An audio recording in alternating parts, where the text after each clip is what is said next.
कुंभ के दौरान बसंत पंचमी के स्नान के बाद मेला लगभग समाप्त हो जाता था। केवल कल्पवासी बसते थे माघी पूर्णिमा तक। उनका एक महीने का चलता है, पौष पूर्णिमा से माघी पूर्णिमा तक। शेष मेला बसंत पंचमी के दिन लगभग संपन्न हो जाता था। लेकिन पहली बार था कि मेला महाशिवरात्रि तक चला। हमने अंदाजा लगाया था कि 45 दिन में एवरेज 75,000 से 1 करोड़ लोग आएंगे, यानी 75,000 से 1 करोड़ लोगों की उपस्थिति होगी। लेकिन एवरेज जो उपस्थिति थी पूरे आयोजन में, ये मौनी अमावस्या के पहले यानी मौनी अमावस्या में 28, 29 और 30 को ही 15 करोड़ श्रद्धालु वहां आए थे, जिनमें 5 करोड़ 28 जनवरी को, 8 करोड़ आए थे आपके 29 जनवरी को और 2 करोड़ थे 30 जनवरी को। शेष उससे पहले लगभग 3.5 करोड़ आए थे मकर संक्रांति को और 1.5 करोड़ आए थे पौष पूर्णिमा 13 जनवरी को। अन्य दिनों में 50 लाख, 60 लाख, 50 लाख, 60 लाख चल रहा था। ये मौनी अमावस्या के पहले यानी 28 के पहले। लेकिन 28 के बाद, 29 के बाद, 30 के बाद ये संख्या 1.5 करोड़, 1.25 करोड़ पर डे के हिसाब से चलती रही और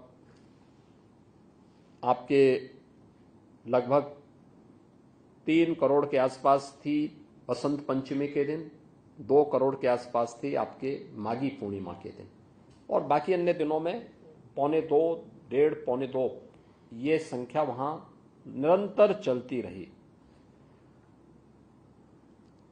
ये पब्लिक के मन में, देश में, दुनिया में कोई भी ऐसा तबका नहीं था। राष्ट्रपति जी आए थे, उपराष्ट्रपति जी इस आयोजन में भागीदार बने, प्रधानमंत्री जी 5 फरवरी को इस आयोजन में भागीदार बने, उपराष्ट्रपति जी 1 फरवरी को इस आयोजन में भागीदार बने थे, 10 फरवरी को राष्ट्रपति जी आई थी, तमाम केंद्रीय मंत्रीगण आए थे, राज्यपाल आए थे, माननीय मुख्यमंत्रीगण आए थे और 74 देशों के एम्बेसडर और हाई कमिश्नर्स भी इस आयोजन में भागीदार बने। भूटान के नरेश भी इस आयोजन में भागीदार बने थे। 12 देशों के मंत्रीगण आए थे और अन्य देशों के लगभग 100 से अधिक देशों की भागीदारी इस पूरे आयोजन में होती है। हर एक तबका उस आयोजन का हिस्सा बना था, क्या उद्यमी हो, क्या सामान्य नागरिक हो, क्या वह सेलिब्रिटीज हो, चाहे वह फिल्म स्टार हो, चाहे वह देश का जो क्रिकेटर हो या कोई भी अन्य, हर एक तबके का व्यक्ति उस आयोजन का हिस्सेदार बना था और जो भी आया उस अद्भुत संगम को देख करके, दृश्य को देखकर अभिभूत होता था, डुबकी लगा करके फिर वहां से बहुत अच्छी बातों को लेकर के जाता था।